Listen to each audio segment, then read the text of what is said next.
Carrie's Wi-Fi may have gone out. So Carrie, if you want to.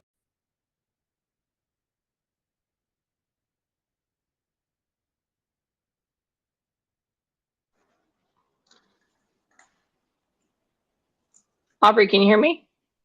I can, and we are now live. I figured your internet went out and now you're back in. Yes.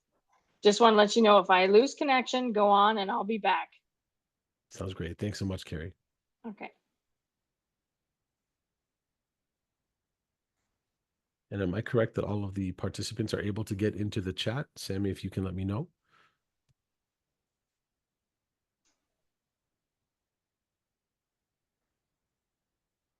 All right. Okay, it is 12:50, so I'd like to get going. We have lots to say, so let's get started right away. First of all, thank you everybody for joining. My name is Carrie Clancy. I'm here on behalf of the Ottawa Catholic School Board. Super excited today to welcome Aubrey Narono from Hello Hope, and I apologize, did I say your name correctly? Nerona. Norona. All right, You got it. apologies. He speaks across the country from his 2024 Make Hope virtual viral tour. Aubrey comes to us from the Durham region. He is a former crisis negotiator with the justice system, serving those who've been impacted by terrorism and other traumatic events. Also the recipient of the Town of Ajax 2021 Diversity and Community Engagement. Aubrey is considered a humanitarian hero. If you heard him speak during the keynote, he's phenomenal. He does great work all across Canada. We're so fortunate to have him. And in addition to that, I hear that you are a singer and have done duets with various people like John Legend, Adele, and Pearl Jam. So I'm not sure if you're singing us through this musical tour, but welcome and so glad to have you. Thank you so much. And it is really good to be with all of you. Let me know in the chat, everybody, if you were there earlier today when we had our keynote, my session called I'm Just Here. Let me know in the chat. I can see it if you are able to let me know in the chat if you were there. But welcome to Hello Hope, battling loneliness and isolation and the other things that can weigh us down. This has been a very, very interesting school year. And Carrie and I were actually just talking before all of you logged in about the high school that she went to. I actually delivered this very presentation to her high school. We're not in high school anymore, but I was visiting that high school just a few weeks ago, getting to deliver this same session about loneliness, isolation. And just to be clear, solitude is different from loneliness, right? And there's going to be some good times in this school year. I'm sure many of you have already had some good times, but there's also going to be some difficult times in grade 10, grade 11, and 12. As you are all getting launched towards adulthood, as you're all getting launched towards your careers and stuff like that, you're going to experience some really good times. But I also like to address some of the difficult things that we may inevitably have to encounter. And when we're talking about things like loneliness and isolation, that's totally different from solitude. Solitude is when you choose to be alone. Loneliness or isolation is when you don't want to be alone, but you end up being alone. Let me know in the chat if you ever had moments in the last few years where you just wanted everybody to leave you alone. Let me know in the chat with a quick yes or yup if any of you are in that position. Okay, there we go. Cool. Now, I think about everything that we've all gone through when it comes to wellness and loneliness and isolation, especially after something like the COVID-19 pandemic, I came across some research that really helped me understand how important it is that we're looking out for each other together, even though sometimes we can feel alone while we are together. And I came across some interesting research about orcas, killer whales, those 8 to 12,000 pound things. Orcas, I learned some interesting things from neuroscientists. What they found was that, do you see a difference between the orcas on the left and the one orca on the right? The orcas on the left in that picture, they're all together, they're in the wild, they're in a group, and their dorsal fin is straight up. But if you look at the arrow on the right of the orca that is by itself, if you look carefully, it's in like SeaWorld or Marineland, one of those theme parks. And if you look carefully at its dorsal fin, it is collapsed. And what neuroscientists found out is that almost over 99% of orcas when they're in isolation, when they're lonely, they have this thing called a collapsed dorsal fin. Less than 1% of orcas have that issue when they're in the wild, when they're with their other orca family, other orca friends, other orca homies. But over 99% of them have that issue when they're in isolation. And what they also learned was that their social development goes down. They have anger flashes. They feel like dysregulated. And, you know, when I talk to parents about this and when I talk to older students like you all, I'm realizing that many of us have felt like these orcas. And what neuroscientists have found out is that it's connected to depression. And it's because they've been isolated, and it's because of stress. And this is all just from neuroscientists talking about orcas. Now, what is stress? Stress is like a biological response that you can have to stressful things in your life, aka stressors. It's when your hormones, cortisol, adrenaline are doing a lot inside of your body. It's also when your central nervous system is responding to a threat in the environment. I'll give you an example. I was playing soccer with my kids a couple of years ago.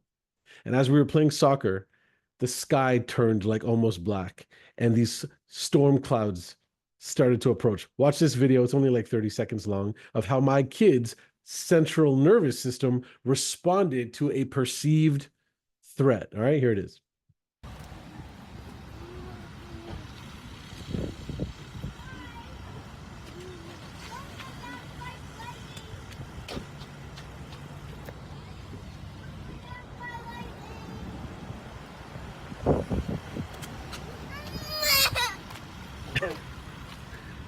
As you can see, my kids, their central nervous system responded to the perceived threat. Oh, the chat's open now. Only I can see it. Not all of the participants can see it, but I can see it, and our kind moderators can see it. Now, that's stress in the short term. I want to give you an example of stress that's also in the short term, but a little bit more on a serious note. 3 years ago, on my way home from my old job, I used to be a corrections officer. I used to work at a jail. And on my way home, a drunk driver hit my car at 160 kilometers an hour. And my car rolled over 4 times. I'm going to show you a picture of my car, a respectful trigger warning. I was the only one in the car. There is no blood in the picture. As you can see, I'm clearly still here. But I want you to see what I had to deal with in terms of a short-term stressful situation and how my central nervous system responded to a threat. You ready? Here's the picture of my car. And, you know, as this happened, everything kind of in my world changed. And I remember when I was when I got out of the car, I got out from this little window right here, and 2 guys walked up towards me. All of the traffic stopped. People pulled out their phones, and these 2 guys looked out at me and they're like, "Hey, bro, are you okay?" And I was in like fight or flight mode, right? So I was like, "I'm not okay, bro. Was that you? Was that you?" And they're like, "No." And I'm like, "Oh, okay." Blah. It was a rough day. But you know what? In that short-term stressful situation, my body responded to that threat as it needed to. I'm really grateful that even though my car rolled over 4 times, I was able to literally still walk out of there. Somebody wrote in the chat, "How did your priorities change after this life-altering experience?" I'm really glad you asked, Rob YL. This is how it changed. This became the motto of my life. This little thing on the right here, I put it on my business card. I hid my I hid my phone number. I don't want anybody texting me. But I added this quote to my business card, and it's just changed my life. I even turned it into a hoodie. And it simply says this: "Do all the good you can, in all the ways you can, to all the souls you can, in every place you can, at all the times you can, with all the energy and zeal you can, as long as ever you can." That's how it changed me. And I feel so grateful that I'm still here, because life is short. It's precious, right? Now, that's an example of what happens in the short term when it comes to stress. What happens when stress is prolonged, grade 12s, grade 11s, grade 12s? Well, when stress is prolonged and it happens after a while, you know what happens? No, that quote is from somebody by the name of John Wesley. John Wesley came up with that quote. What happens when stress is prolonged? It impacts us emotionally. It impacts us physiologically. It impacts us socially. It overwhelms us. Now, every generation shares certain experiences, world events, music, TV shows, tragedies, economies, significant moments. Literally today is a brand new world because, our neighbors to the south just had a presidential election. And every 4 years, what do we say? This is the most important election of our time. And it is. There's a lot of significant things happening. In fact, I live in Toronto, and after we do this session, I'm going to be going to the United States. I'm going to Detroit to work on a music video connected to a song that actually has to do with this talk. But when you think about every generation, they go through a lot of ups and they go through a lot of downs. Anybody who's over the age of 70, they are informally called the silent generation. And, that generation, they dealt with something in history called the Great Depression. I'm sure you've heard of it. World War II. Most of the people who are 70 and older have retired. A lot of your grandparents or great-grandparents, if they're alive, fit into this category. Then you have the baby boomers, those who are approximately between 56 to 69. A lot of them are recently retired. Some of them were just little kids when the civil rights movement was happening. Remember all that crazy racism that was happening in the United States? A lot of them, they would literally feel more vulnerable when it comes to sicknesses and disease. Then you have Gen X. People who are 41 to 55 on average, they were younger and they were kids when computers really started to explode. You'd have a big desktop computer in your house that cost like $3,000. Now your iPhone can literally do more than that. But, some of the terrorism that happened, I was in grade 11 when 9/11 happened in New York City, right? For a lot of people who are in Gen X, they're a little bit unsure about the future. They're like, am I going to have enough money when I get older? Am I going to be able to retire? Then you have millennials. I'm still technically in this category because I just turned 40. But that's my people, right? The millennials. A lot of people make fun of my generation because we're still considered young in some spaces, but then other people consider us old too. Like my kids, they're in grade 5 and grade 2, and they say, Dad, were you born in the 1900s? Really? They make me sound so old. You see a lot of people wearing t-shirts that say like Nirvana on it, but they don't actually know any Nirvana songs. Or they'll be like, I liked Tupac and Biggie, but they don't really necessarily know who they are. And that's cool, right? The Red Hot Chili Peppers, uh, when we were, your age, we didn't realize all of the things that were happening that much in the world. Our stressors we're different. My generation still doesn't know how to use Snapchat, so we don't even bother. We just still stick with Facebook, and we feel like we're hip. We feel like we're cool because we know how to use Instagram and WhatsApp, but we don't even know how to use Snap, right? And most of you are probably frustrated with us because my generation, we never really gave a care about the environment. We never cared about going green, unfortunately. Then you have Gen Z, right?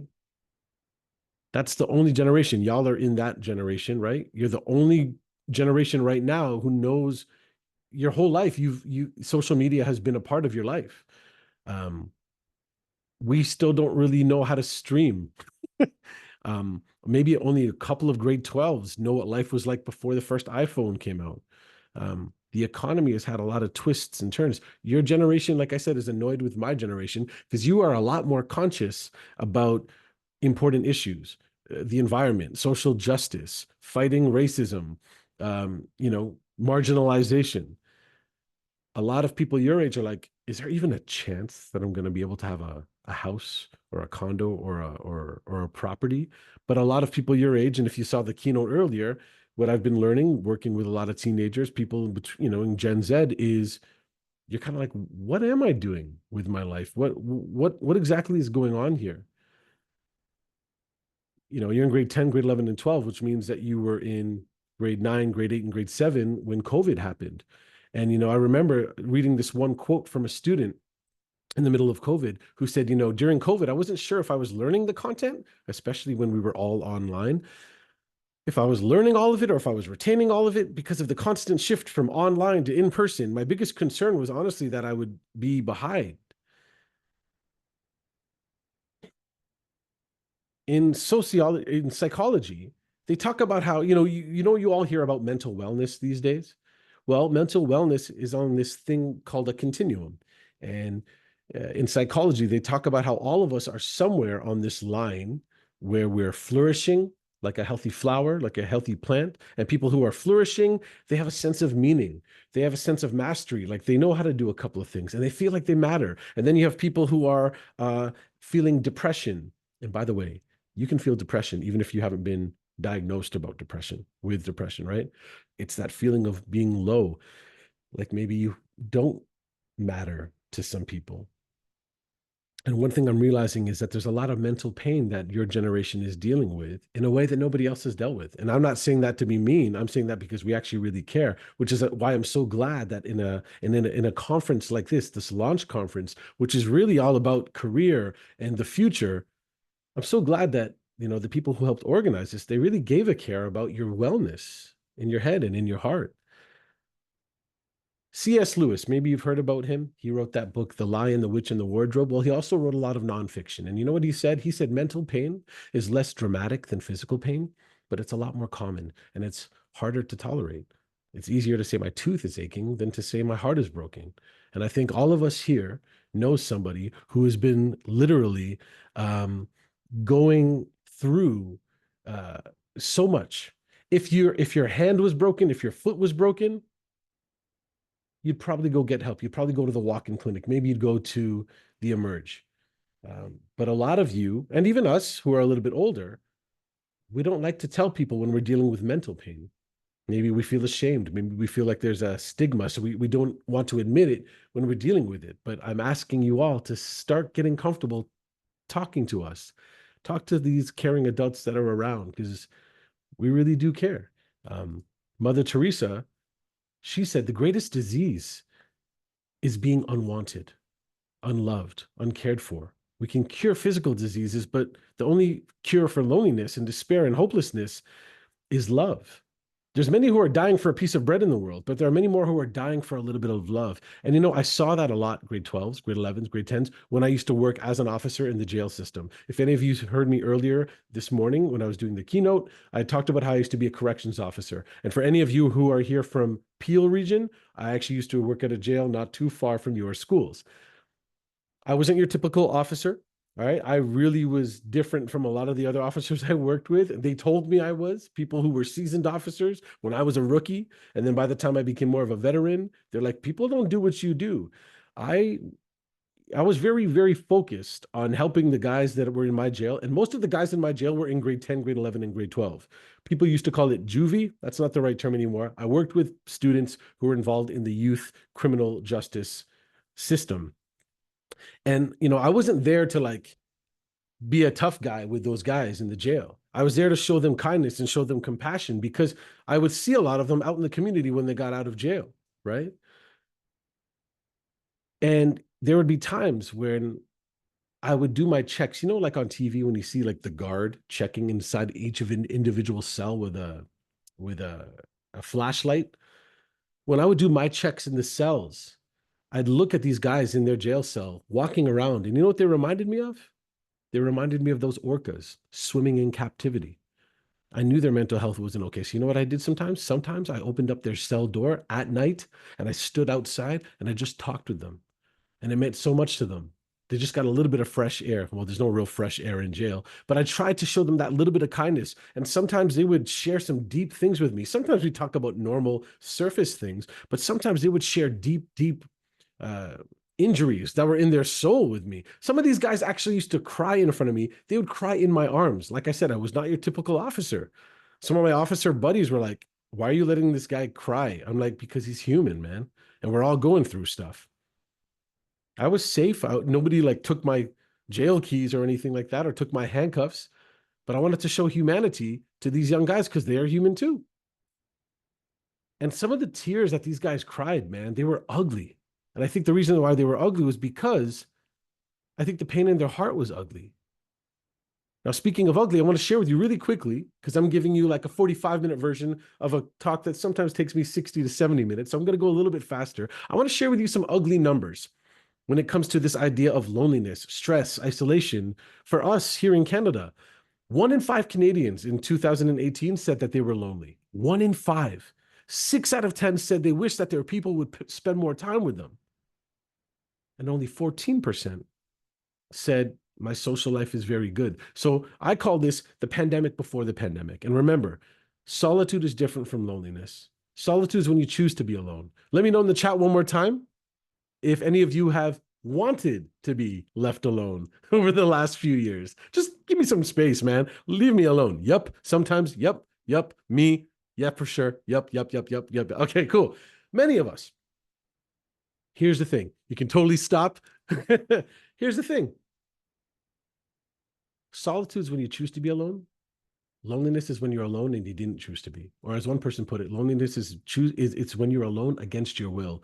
And you know what researchers have found? Researchers have found that smoking 15 cigarettes a day is not even as bad as, or it's comparable to long-term isolation. Long-term isolation is as bad as smoking 15 cigarettes a day. It impacts your body that much. You don't have to read this quote. It's a boring quote, but I just want you to notice the second word, dorsal. Remember when I was talking about those killer whales, the orcas, and I said that when they're in captivity and they're isolated, their dorsal fin gets collapsed? Well, we have this thing in our brain called the dorsal anterior cingulate cortex.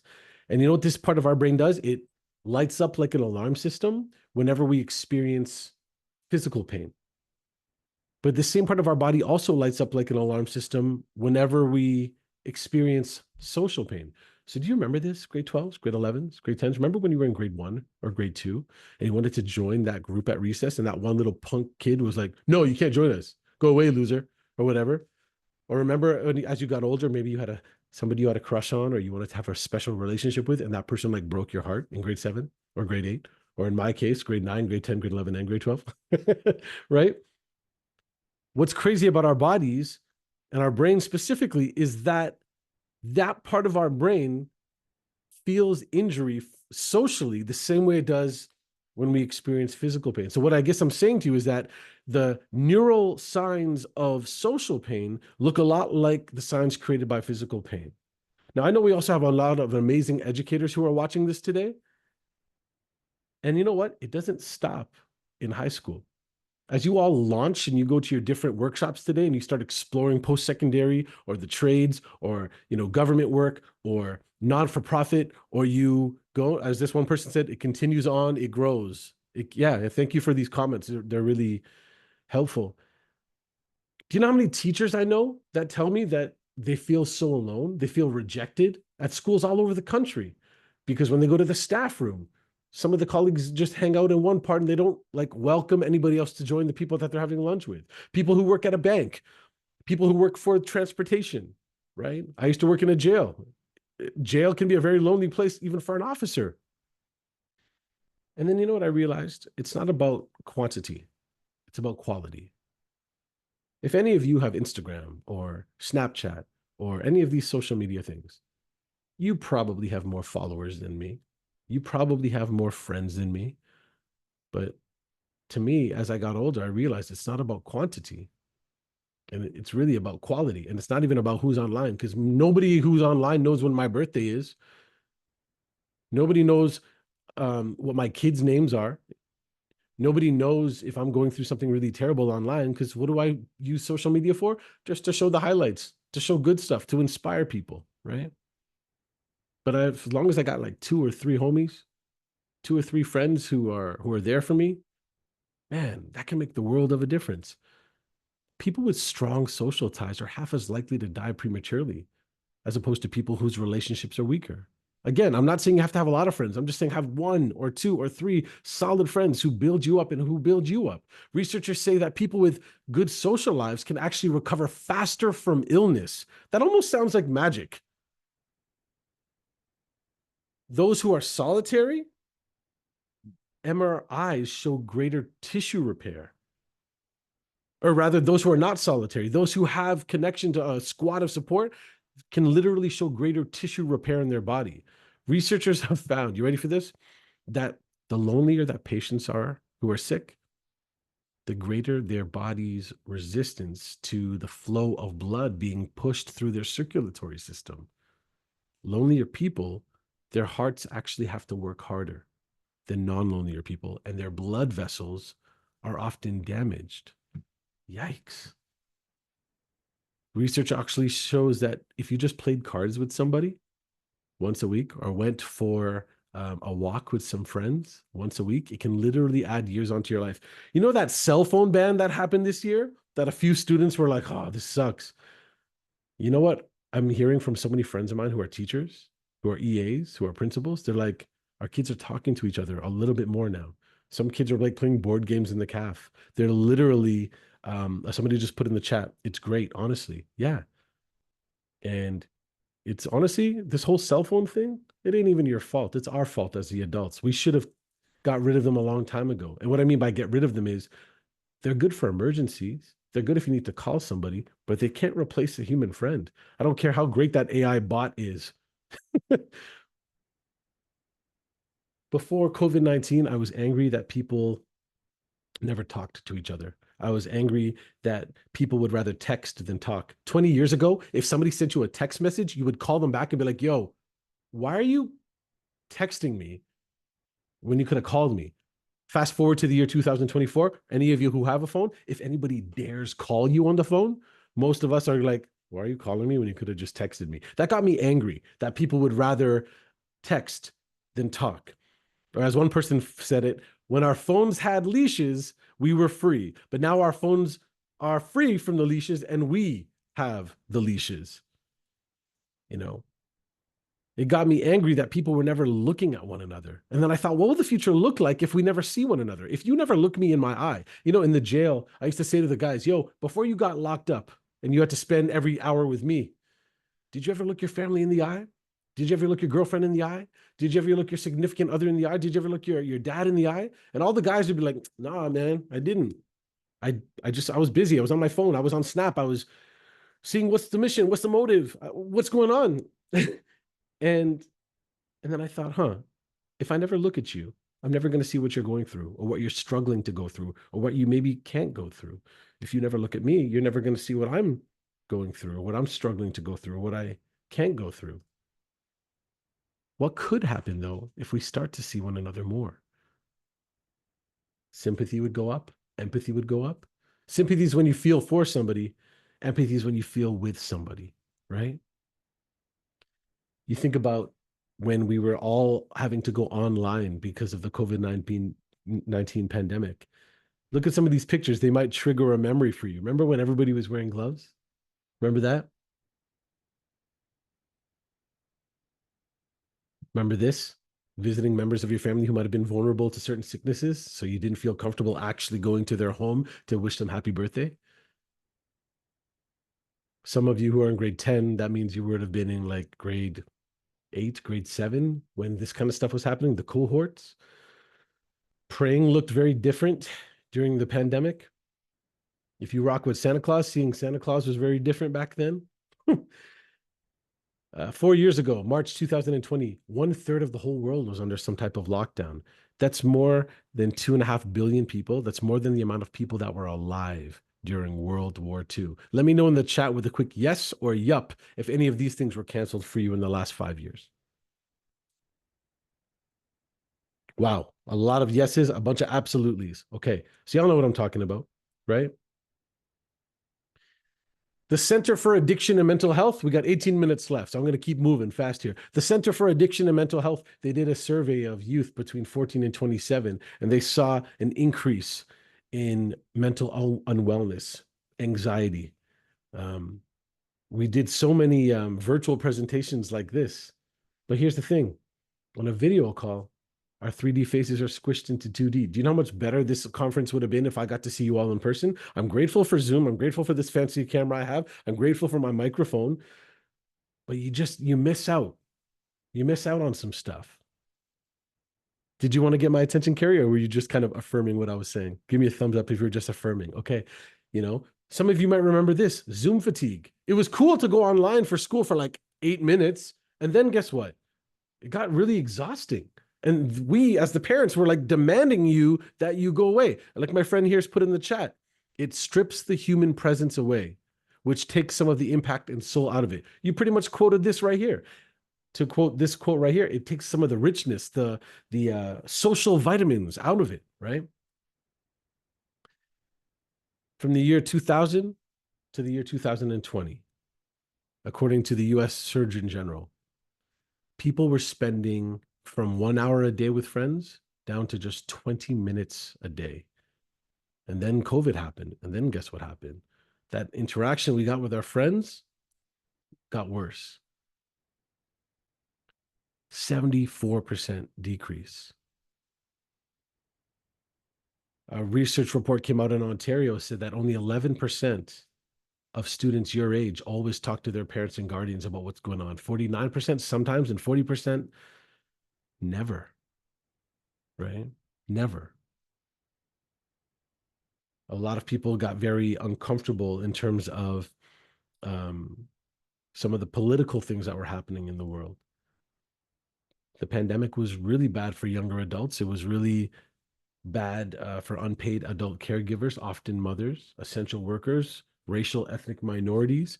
If any of you have ever seen me at your school, you know I go into a lot more detail on this when I do presentations for grade 10s, 11s, and 12s, and even teachers on colorblind, why being not racist is not enough anymore. That's a shameless plug, but maybe I'll see you at your school and I'll do that. But here, this is what I'll say. You know, human history and habits will change, but our human nature and our needs don't change. You know, now that we're kind of done with COVID-19 being a worldwide pandemic, we still are being starved for connection. We're still being starved for affection and conversation and time and healthy, safe, caring, appropriate touch. I'm not talking about romantic touch. I'm definitely not talking about sexual. I just mean healthy, safe, caring touch. You know, like my son, he's in grade 2. My daughter's in grade 5.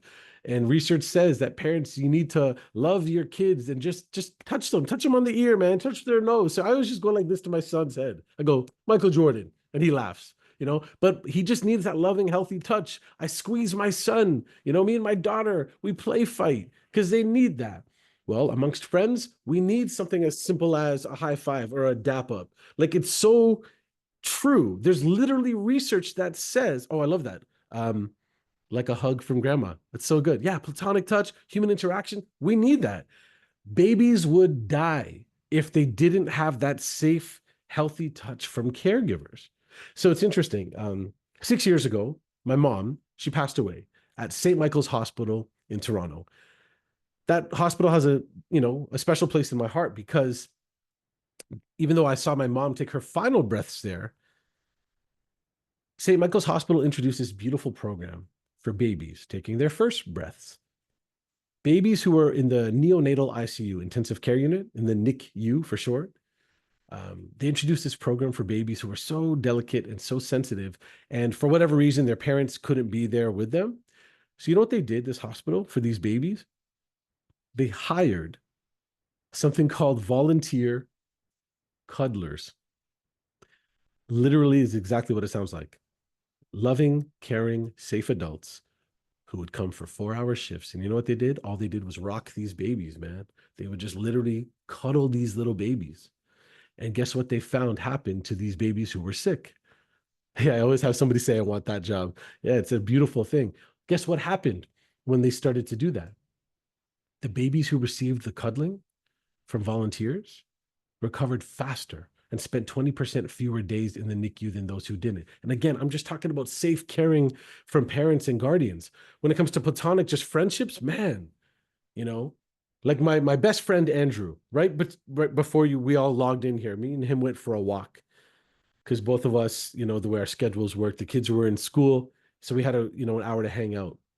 And we give each other a big hug every time we see each other. And we always make sure it's longer than 8 seconds because research says hugs for longer than 8 seconds do something great for your brain. You know, some of you who are just with your friends, you need to be able to have that, you know, brother to brother, you know, girl to girl, just platonic friendship hug. You need that, you know, and a lot of people don't have that conversation. In her book, Reclaiming Conversation, Sherry Turkle says, without conversation, we're less empathic, less connected, less creative, less fulfilled. There are so many students your age. And remember, when I say this, please, because somebody put it in the chat. Somebody put this in the chat. They said something like, I appreciate that you're not like yelling at us. You're not like criticizing us. Yeah. there's no criticizing that needs to happen for your generation, because at the end of the day, most of you are still under the age of 18, which means it's our job to look out for you and to create beautiful events like this so that you launch not just into your career, but you launch into wellness, you launch into a beautiful community, right? But you know what I've learned about a lot of people in your generation and even mine? Yeah, into a greater world and life. A lot of people your age and even my age, they don't even know how to have a conversation anymore. And you know what? Here's the good news. We can change that. And one of the ways we do that is by putting our phones away and talking with each other. And if you don't know what to say, guess what? Google the phrase 100 conversation starters. Like I'm a pretty good conversationalist. I have good conversations with people, but I'm always thinking of little questions I can ask people that I care about, or even new people that come into my life, right? Have conversations because A, it's good for your brain, but B, it's good for your soul. When we were little, the adults in your schools and in Peel or Renfrew or Durham or Ottawa, when we were your age, we if we liked somebody, you know what the adults told us? They told us, put your best foot forward, put your best self out there. I feel a lot of compassion for your generation because nobody's telling you that. What so many of you have been hearing is put your best selfie forward, right? You see this zit I have right here? Can you see that zit right here? I don't have no filter on this camera. You can see all of that lovely zits. Why? Because I want to give you the real deal, Aubrey, right? There's a lack of authenticity online. The way people are editing their pictures, and it's not just your generation, it's my generation too, right? In relationships, people show one thing, but the reality is something totally different, right? And when relationships are maintained through technological channels, we don't share ourselves, but the story we want people to see, or should I say the stories on IG, right? Or the shorts on YouTube, or the reels. We hide from each other, even though we're constantly connected to each other. And so I think tomorrow, with 10 minutes left, I think about tomorrow, grade 12s, grade 11s, grade 10s.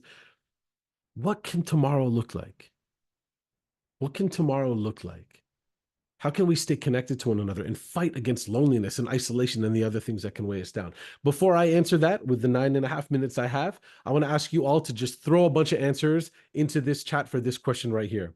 What did your parents and guardians do to stay connected to others or have fun when they were your age? Think about it for a second. None of us had cell phones. None of us had IG. None of us had Snap. What kind of things do you think your parents and guardians did to stay connected to other people or even have fun when we were your age? Let me know. Played sports, sent letters.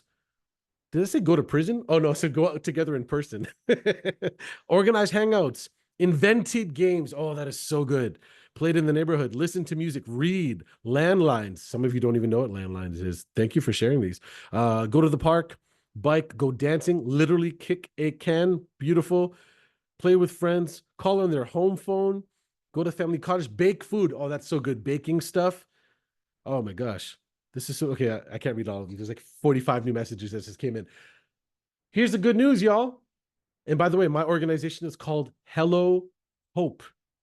.ca. Why? Because I got hope, man. I got hope. We've got hope for all of you. We've got this. There's things that we can do. What we've gone through has been rough, but we can get through this together. I want to share with you in the last 8 minutes just a few battle tools that you can use to fight against loneliness, isolation, not just for you, but even for the person beside you. Because you know what? At the end of the day, we're all a part of the same human family.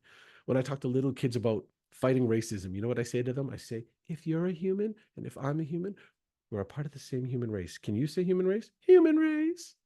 And if you're a part of the human race and I'm a part of the human race, that means we're all a part of the same worldwide human family. Can you say her human family? Human family. And then I get them to point to each other and say, you're my family. What's up, fam? And it's a cute little thing, but it makes everybody smile when we realize we have different walks of life. You're probably never going to invite me over to your home for dinner. I'm probably never going to hug any of you unless I come to your school in person. I'll at least give you a high five. But at the end of the day, if I look at all of you like you're just strangers in humanity, I may not give a care about what's going on in your life in grade 12, grade 11, grade 10. But if I look at you as members of my human family, chances are a little bit higher I'm going to give a care. Can you imagine how much sweeter and safer and stronger our communities would be if we start to see each other like that? I want all of you right now, if you're not too cool, I want you to go in the chat and say, what's up, fam? Be nice and cheesy, just like me. if you are committed to starting seeing people as part of the same human family. Look at that. Look how fast y'all are. I love it. I love it. I love it. I love it. I love it. I love it. This is so good. I love that. Somebody put, we can't see each other, but we are all here for each other.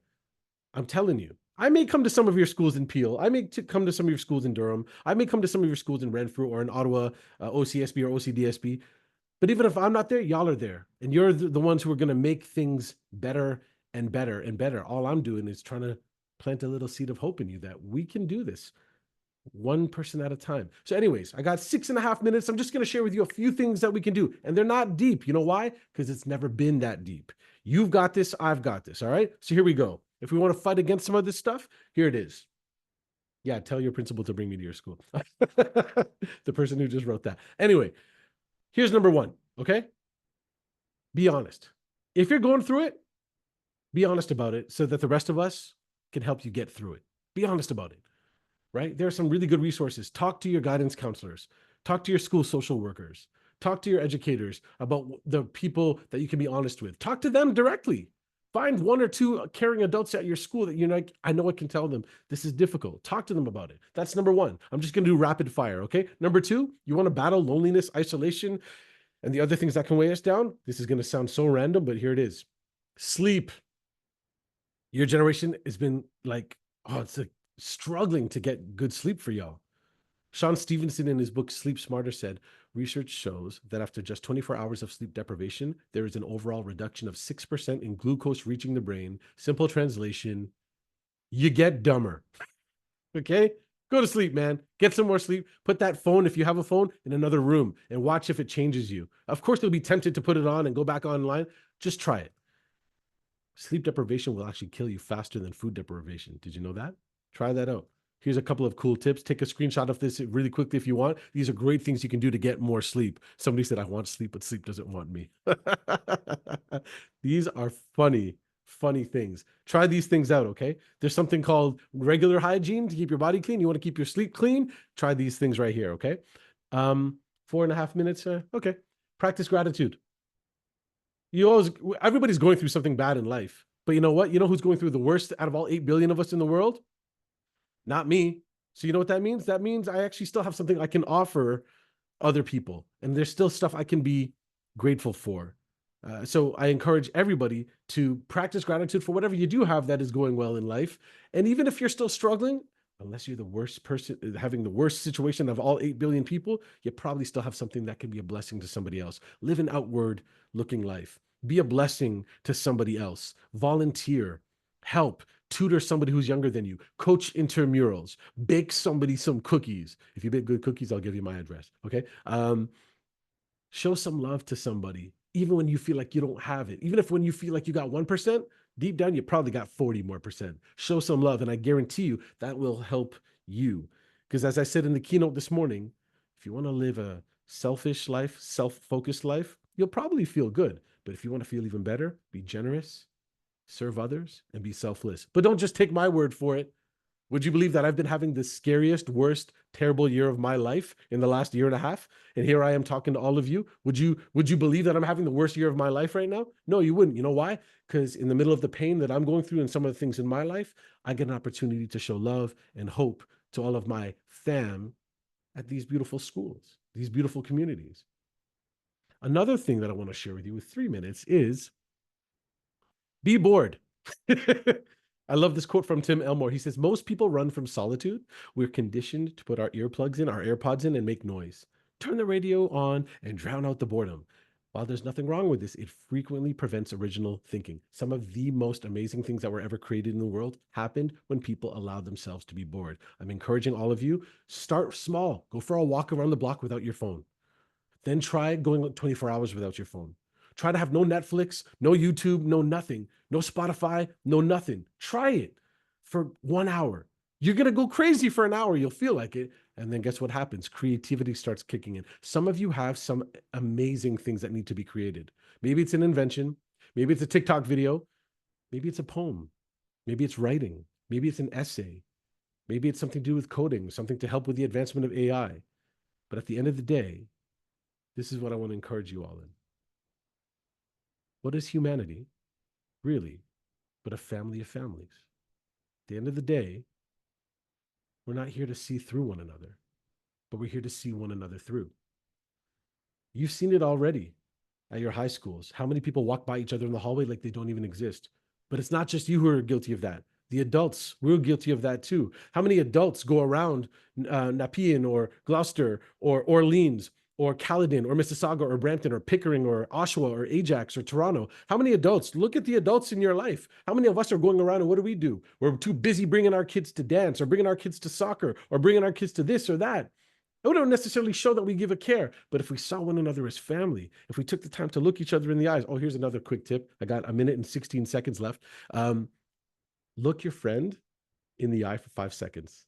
Look somebody in your family eyeball to eyeball for 5 seconds. There's research that shows it does something beautiful for your body and your brain. I don't mean in a creepy way. I just mean in a caring, attentive way. Look some of your people in the eye. It could do something beautiful for you. Some of you are the turtle on the left some days. Some of you are the turtle on the right some days. And it's not just the students, you teachers, you educators, y'all are going through it too. And so I'm encouraging you to remember this. Like I said, this is like a 45-minute version of what's usually like a 60 or 70-minute version, but I thought I would give you the keto version, the best of the best. At this point, with 30 seconds left, I'm going to ask you, if you do have a phone, take a picture of that QR right there. That QR is going to bring you to a video that I've made that kind of supports everything I'm sharing. It's called Be Who You Needed. And if you listen very carefully, you'll hear my daughter singing at the end. If you don't have a phone, you can go click on the thing I just put in the chat right now. And as I said, I'm actually going to Detroit tonight to film a remix of this song with the Detroit Youth Choir. They were on America's Got Talent. And we're going to make this beautiful kids version of this song that's all about being the very thing that you need. That's all I got for today, y'all. I got so much love for your school communities. I hope I will see you take a screenshot of all this, and hopefully I'll see you at your schools. Big shout out to everybody from OCDSB, and Peel who made this happen. And I'd like to give the floor to my gracious moderator, Carrie.